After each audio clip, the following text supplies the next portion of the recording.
Mpitibwa Haji Mansa Musa, ndi musajja musuubuzi, mbadde mukulembeze w'Abayisiraamu mu bitundu by'e Mbale omulimu ekitundu ekya Mbale City, Mbale District, Manafa District ne Namisindwa District. Before this election ezaawedde nabiriddeko nga chairman w'Abayisiraamu. Wano oli ludda wa era ki ekyakwatisiza? Wano ndi mu president's office mu department ya anti-corruption mu office ya president. Nafuna obuzibu nti nakwata ka container kange nekateeka ku ttaka eriko dispute wakati w'omusuubuzi omu ne local government ye Northern Division City. Kati bwe nteekayo ka container ekandeetera okuba nti tekyali kituufu.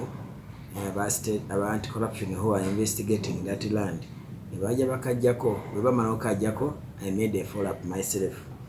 Nengendayo we baakatwala ne bansaba tujje for further interrogation e Kampala wano.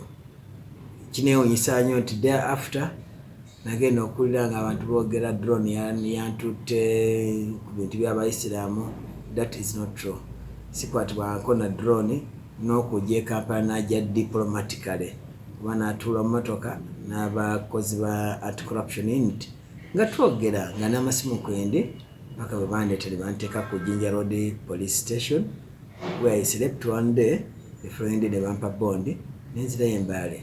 Nagenda okutuuka e Mbale, it was very sad nga buli weni kuyita kulika drone, and I have been taking my personal trouble to make communities in Mbale know nti drone tentwalangako, and I really want to completely dissociate myself from that talk eyogamba nti drone yankwata. Drone tenkwatangako n'okujja e Kampala najja diplomatically n'abasajja aba anti-corruption unit.